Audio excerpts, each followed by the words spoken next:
ہاں، وزیر اعظم نے بھی کہا ہے کہ وہ امریکی حکام سے بات کر رہے ہیں اس کنفیوژن کو دور کرنے کے لیے۔ کیا آپ کے خیال میں یہ محض کنفیوژن کا معاملہ ہے یا آپ کو لگتا ہے کہ ہم اس دورے سے کچھ وضاحت حاصل کر سکیں گے؟ میرے خیال میں یہ ان معاملات میں سے ایک ہو سکتا ہے جس کا ہمیں کبھی مکمل جواب نہیں ملتا، کیونکہ یہ پاکستان کے لیے ایک بہت ہی حساس مسئلہ ہے، اور اگر وہ واقعی اسلحے کی سپلائی کر رہا ہے اور ہم چھوٹے ہتھیاروں کے بارے میں بات کر رہے ہیں، اگر کچھ ہے تو پاکستان نہیں چاہتا کہ اسے عوامی سطح پر تسلیم کیا جائے۔ پاکستان روس اور یوکرین کی اس جنگ میں خود کو ایک غیر جانبدار کھلاڑی کے طور پر پیش کرنا چاہتا ہے۔ پاکستان کئی سالوں سے روس کے ساتھ اپنے تعلقات کو وسعت دینے کی کوشش کر رہا ہے، جن کا تعلق بہت سے معاملات سے ہے۔ مشترکہ انسداد دہشت گردی کے مفادات، افغانستان کے بارے میں مشترکہ خدشات اور توانائی میں بھی مشترکہ دلچسپی۔ میرے خیال میں پاکستان واقعی روسی سرمایہ کاری چاہتا ہے۔ پاکستان کا قدرتی گیس کا شعبہ یہ پاکستانی خارجہ پالیسی کے نقطہ نظر سے سمجھ میں آتا ہے۔ ایک طرف روس کے ساتھ گہرے تعلقات جو روسی تیل خریدنے کی کوشش کر رہا ہے، لیکن ساتھ ہی یہ ظاہر کرنے کی کوشش کر رہا ہے کہ اس کے یوکرین کے ساتھ تعلقات ہیں جن میں وقت گزرنے کے ساتھ ساتھ بہت گرم جوشی آ رہی ہے، ممکنہ طور پر چھوٹے اسلحے کی فراہمی کے ذریعے۔ تو مجھے لگتا ہے کہ ہم اس امکان کو مسترد نہیں کر سکتے۔ بہت ساری اوپن سورسز رپورٹیں سامنے آئی ہیں جو اس بات کی نشاندہی کرتی ہیں کہ پاکستان یہ ہتھیار فراہم کر رہا ہے، شاید بالواسطہ طور پر براہ راست نہیں، لیکن میں نہیں سمجھتا کہ ہم اس امکان کو رد کر سکتے ہیں، چاہے نگران وزیر اعظم اس سے انکار کر رہے ہوں کہ ایسا کچھ ہو رہا ہے۔ آپ سویلین تعلقات کے مقابلے میں امریکہ پاکستان ملٹری تعلقات کو کس طرح سے دیکھتے ہیں؟ یہ ستم ظریفی ہے کہ سالہ سال سے ان کے درمیان عسکری نوعیت کے تعلقات میں بہت زیادہ تناؤ رہا ہے، خاص طور سے جب امریکہ افغانستان میں جنگ لڑ رہا تھا اور اس حقیقت سے بھی نمٹ رہا تھا کہ پاکستان اس فریق کو سپورٹ کر رہا تھا جس کے خلاف امریکہ لڑ رہا تھا۔ یہ پاکستان کی اس پالیسی کا حصہ تھا جس کے پیچھے ہمیشہ پاکستانی سیکیورٹی اسٹیبلشمنٹ رہی ہے، لیکن ان کے درمیان ایک مضبوط تعلق ہے، افسران کے درمیان تعلقات ہیں، اور میں سمجھتا ہوں کہ اسی وجہ سے یہ تعلق کافی اچھا ہے، کیونکہ آپ کے پاس پاکستانی افسران کی وہ دیرینہ میراث ہے جو امریکہ میں وقت گزار رہے ہیں، اور اگر آپ اس سے بھی آگے دیکھیں تو بہت سے پاکستانی فوجی حکام اور یقیناً بہت ہی اعلیٰ پاکستانی فوجی قیادت ان کے امریکہ میں خاندانی روابط ہیں۔ تو روابط تو ہیں، آپ سویلین پہلو کو جانتے ہیں، یہ قدرے مختلف ہے۔ میرے خیال میں حالیہ برسوں میں امریکہ پاکستان کے تعلقات میں زیادہ تر مصروفیات آپ کے علم میں ہیں جو سیویلینز کے ذریعے ہوئی ہیں، جو ایسے ہی ہونی چاہیے۔ آپ جانتے ہیں کہ کیا امریکہ کا مقصد تعلقات کو آگے بڑھانا ہے، اور اگر امریکہ کا مقصد پاکستان میں جمہوریت کی حمایت کرنا ہے تو آپ کو سیویلینز کے ساتھ تعلقات کی ضرورت ہے۔ افغانستان میں افغان طالبان کی حکومت میں آنے اور کالعدم تحریک طالبان پاکستان کی طرف سے پچھلے سال نومبر میں اسلام آباد کے ساتھ جنگ بندی کے معاہدے کو ختم کرنے کے اعلان کے بعد سے پاکستان میں دہشت گردی کی کارروائیاں بڑھی ہیں۔ ٹی ٹی پی سے جنگ بندی کے خاتمے کے بعد پاکستان کے دو صوبوں خیبر پختونخوا اور بلوچستان میں خاص طور پر ان واقعات میں اضافہ ہوا۔ اسلام آباد میں دہشت گردی کے اعداد و شمار مرتب کرنے والے ایک ادارے کے مطابق نومبر کے دوران عسکریت پسندوں نے کل 63 حملے کیے ہیں، جس کے نتیجے میں 83 ہلاکتیں ہوئی، جن میں سیکیورٹی فورسز کے 37 اہلکار شامل تھے۔ کل ڈیرہ اسماعیل خان میں ہونے والے دہشت گرد حملوں کی ذمہ داری تحریک جہاد نامی ایک غیر معروف عسکریت پسند گروپ نے قبول کرنے کا دعویٰ کیا ہے۔ گزشتہ چند دنوں سے سیکیورٹی فورسز اس چیک پوسٹ کے ارد گرد کے علاقوں ٹانک، لکی مروت، کراچی میں مبینہ عسکریت پسندوں کے خلاف کارروائیاں کر رہی تھیں۔ اس وقت علاقے میں کیا صورتحال ہے، اس حوالے سے بات کرتے ہیں وائس آف امریکہ کے شمیم شاہد سے۔ شمیم، یہ تحریک جہاد کیا کوئی نئی تنظیم ہے؟ کہاں بیسڈ ہے؟ کون لیڈرز ہیں اس کے؟ جی، اس کا نام نیا ہے، تحریک جہاد پاکستان، حالانکہ جہاں تک میرے معلومات کی تو یہ وہی ٹی ٹی پی ہے جس کی لیڈرشپ افغانستان میں موجود ہے، اور کچھ پاکستان بھی آئی ہوئی ہیں، تو یہ وہی لوگ ہیں، یہ نام تبدیل کرتے ہیں۔ میں نے آج مختلف افغانستان میں بھی بات کی، پاکستان میں بھی بات کی، تو بتایا گیا کہ یہ نام انہوں نے اسی وجہ سے تبدیل کیا ہے کہ چونکہ پاکستان کی ٹی ٹی پی کے خلاف کارروائیوں کے لیے افغان طالبان حکومت پر دباؤ بڑھ رہا ہے، تو اسی وجہ سے اس تنظیم نے اپنا نام تبدیل کیا ہے، اور اس کا جو جو ترجمان ہے، باقی لیڈرشپ کے بارے میں کوئی معلوم نہیں ہے، مگر یہ جو ترجمان ہے اس نے اپنا نام ملا محمد قاسم بتایا ہے۔ ایک جو نارتھ وزیرستان سے ایک ساتھی نے بتایا کہ نہیں، یہ وہی تنظیم ہے جس کے سربراہ مفتی نور ولی محسود ہے۔ تو اس حملے سے پہلے جو آپریشن ہو رہا تھا سیکیورٹی فورسز کی طرف سے، اس پر علاقے میں کیسا رد عمل ہے؟ علاقے میں تو کافی اس کی پذیرائی ہوئی ہے، لوگ اس کو سپورٹ کرتے ہیں، اور اسی وجہ سے سپورٹ کرتے ہیں کہ اگر آپ دیکھیں تو بنو سے ملحقہ لکی مروت، ٹانک، ڈی خان، کلاچی، نارتھ وزیرستان میں بہت زیادہ واقعات ہوتے رہتے تھے۔ تو یہ تقریباً 2-3 ہفتوں سے وہاں پر ایک بالکل ٹارگیٹڈ آپریشن ہو رہا ہے، اور اس کی بہت اچھے نتائج تھے۔ مگر کل جو درابن میں حملہ ہوا ہے تو یہ بہت زیادہ خوفناک تھا، اور اس حملے کے بعد اس سے پہلے یہ جو کارروائی ہو رہی ہے تو اس کے بارے میں سیکورٹی فورسز نے یا فوج کے شعبہ تعلقات عامہ نے کسی قسم کا بیان جاری نہیں کیا تھا، مگر جب درابن میں اٹیک ہوا تو اس کے بعد جو بیان آیا سامنے تو اس میں یہ بتایا گیا کہ درازندہ میں جس کو ہم نیم قبائلی علاقہ کہتے ہیں، وہاں پر بھی 17 عسکریت پسندوں کو مارا گیا ہے، لکی مروت میں بھی مارا گیا ہے، یہ جو کلاچی ہے وہاں پر بھی مارے گئے ہیں۔ تو یہ کچھ اطلاعات آئے، مگر ابھی تک اس جو کاروائی ہے یہ تو جاری ہے۔ یہ جو کل حملہ ہوا ہے درابن میں، تو یہ جو سیکورٹی فورسز کے اہلکار تھے یہ بھی اس کاروائی کے سلسلے میں ایک عارضی طور پر جو کیمپ تھا سیکورٹی فورسز کا، یہ اسی میں مقیم تھے، اور یہ کیمپ ایک سرکاری اسکول میں تھا۔ درابن کوئی بڑا قصبہ نہیں ہے، ایک چھوٹا سا گاؤں ہے جس میں ایک ہائی اسکول ہے، اسی کے بلڈنگ میں یہ لوگ سیکورٹی فورسز کے اہلکار اور پھر کن علاقوں میں آپریشن ہو رہا ہے؟ ایک تو یہ آپ نے جس طرح سے بتایا کہ اس حملے سے پہلے جو کل ہوا اس سے پہلے یہ نون فیکٹ نہیں تھا، بتایا نہیں گیا تھا شعبہ تعلقات عامہ کی طرف سے، فوج کی طرف سے، اور اس کے علاوہ جب یہ آپریشن ہو رہا ہے اور دوسری طرف بارڈر جو ہے اس کو تقریباً بند کر دیا گیا ہے، تو یہ لوگ کہاں سے آ رہے ہیں پھر؟ یہ آج بلاول بھٹو زرداری نے یہاں پر پشاور میں ایک وکلاء کی تقریب سے خطاب کرتے انہوں نے کہا کہ اس کی تحقیقات ہونی چاہیے کہ پچھلے سال یہ طالبان کس طرح پاکستان آئے ہیں، اس کی تحقیقات ہونی چاہیے، اور اس سے پہلے دیگر سیاسی جماعتوں کے رہنماؤں نے بھی اس طالبان کے آنے پر اور طالبان کے ساتھ خفیہ مذاکرات کرنے پر بہت زیادہ تنقید کی تھی۔ بلاول بھٹو زرداری نے بھی اس پر کافی تنقید کی کہ پارلیمنٹ کو اعتماد میں لیے بغیر طالبان کے ساتھ نہ صرف مذاکرات کیے گئے بلکہ طالبان کو یہاں پر لایا بھی گیا، بہت سے لوگوں کو تقریباً 100 کے لگ بھگ لوگ جو ہے ان کو رہا بھی کیا گیا۔ آپریشن کی آپ نے بات کی تو یہ لکی مروت میں، ٹانک میں، جنڈولا میں، کلاچی میں، اور اس سے ملحقہ جو چھوٹے چھوٹے قصبے درازندہ، تو یہاں پر یہ آپریشن جاری ہے، اور یہاں پر سیکورٹی فورسز کے اہلکار جو ہے اس واقعے کے بعد انہوں نے آج جو درازندہ اور درابن میں سیکورٹی تلاشی بھی شروع کی ہے، اور وہاں پر کرفیو کی جیسی صورتحال ہے۔ درابن میں تمام اسکول، تعلیمی ادارے بند ہے، اور وہاں پر آج ڈی آئی خان میں بھی وکلاء نے اس واقعے کے خلاف ہڑتال کر رکھا تھا، قرآن خوانی بھی کی اور فاتحہ خوانی بھی کی۔ یہ ابھی جو ہے یہ سلسلہ جاری ہے۔ بہت شکریہ شمیم شاہد، آپ ہمیں جی بہت شکریہ۔ اہم بات یہ ہے کہ جی پلیز جی پلیز شمیم بتائیے۔ وزیر اعلیٰ اور گورنر بھی گئے ہیں وہاں پر، انہوں نے حالات کا جائزہ لینے وہ ڈی آئی خان پہنچ گئے ہیں۔ بہت شکریہ شمیم شاہد، آپ ہمیں اپڈیٹ کر رہے تھے اس حوالے سے۔ پاکستان کے سیکیورٹی چیلنجز کے بارے میں مزید بات کرتے ہیں۔ سید عرفان اشرف پشاور سے ہمیں جوائن کر رہے ہیں، یونیورسٹی آف پشاور میں جرنلزم کے شعبے کے ہیڈ ہیں۔ عرفان، آرمی چیف ایک ایسے وقت میں امریکہ کا دورہ کر رہے ہیں جب ملک کو اندرونی طور پر شدید سیکیورٹی چیلنجز کا سامنا ہے۔ انسداد دہشت گردی کی کارروائیوں کے لیے امریکی امداد اس وقت کتنی اہم ہے، اور امریکہ کتنی مدد دینے کو تیار ہو سکتا ہے آپ کے خیال میں؟ دیکھیں، میرے خیال میں جو ماضی میں ہوتا رہا ہے کہ امریکی امداد آتی رہی ہے اور اس کی کوئی پوچھ گچھ نہیں ہوئی، اور جہاں پہ وہ استعمال ہوا اس کے بارے میں نہ امریکہ کو پتہ ہے اور نہ پاکستان کے عوام کو۔ اب وہ سلسلہ جو ہے اس طرح نہیں چلے گا۔ اب اگر امریکہ امداد کرے گا بھی تو اس کی باقاعدہ جو ہے وہ جو ہے نا اس کی تصدیق مانگے گا، اور میرا نہیں خیال کہ یہ اتنی آسانی سے شروع بھی ہو سکتا ہے۔ مسئلہ یہ ہے کہ اس وقت پاکستان اور امریکہ کے مفادات زیادہ تر یکساں ہیں، اس میں امداد سے زیادہ ان مفادات کی یکسانیت پہ غور کرنا چاہیے۔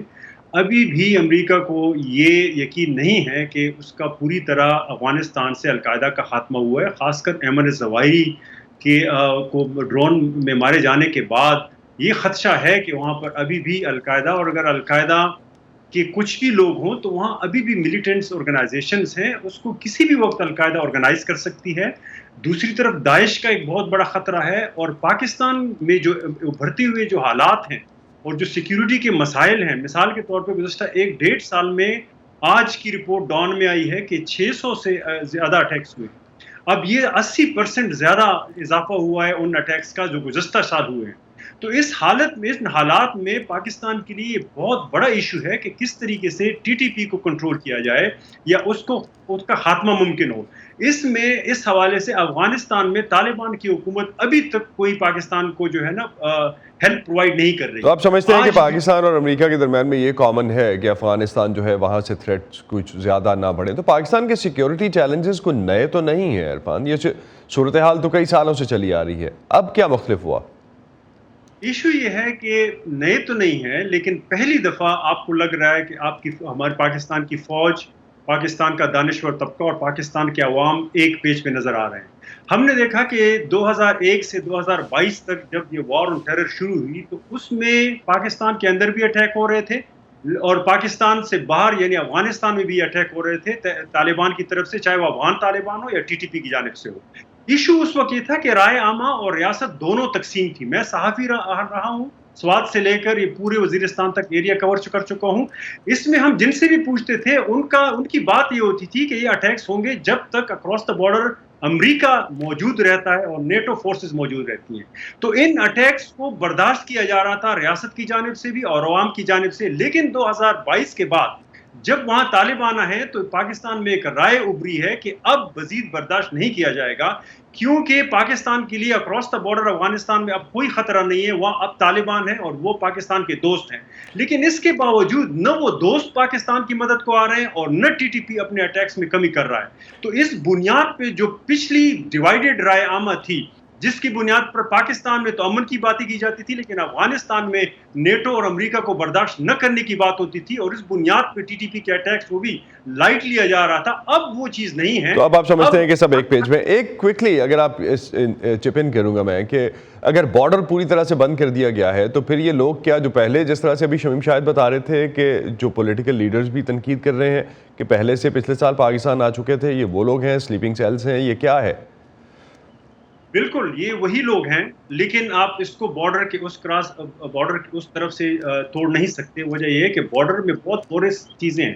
مثال 2700 مائلز بارڈر ہے، اس میں مختلف جگہوں سے باڑ جو ہے وہ کٹ گئی ہے اور اس کو پورے بارڈر کو سیل بارڈر کو آپ کے خیال میں سیکیور کرنا اس طرح سے آسانی ہے؟ کوئکلی دو چیزیں میں لاسٹ میں جاننا چاہوں گا. غیر قانونی افغان باشندے جو ہیں ان کو نکالنے کا جو سلسلہ ہے، آپ سمجھتے ہیں یہ اس کا ری ایکشن بھی ہو سکتا ہے؟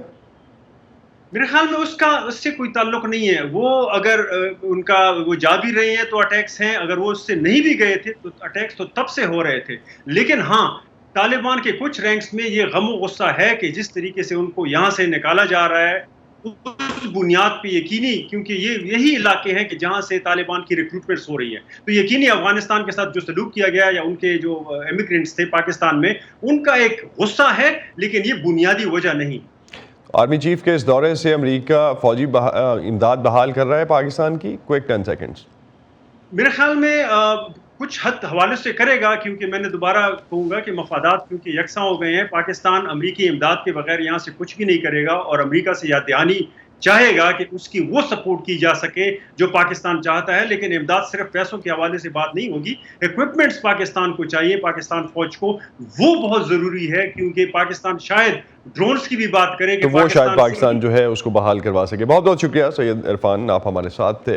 ناظرین اسی پہ ختم کرتے ہیں آج کا ویو 360. اسٹے سیف، اور پاکستان اور خطے بھر کی خبروں کے لیے آپ ہماری ویب سائٹ اور سوشل میڈیا فورمز پر آ سکتے ہیں. اب تک کے لیے اتنا ہی. اسد اللہ خالد کو اجازت دیجیے. خدا حافظ.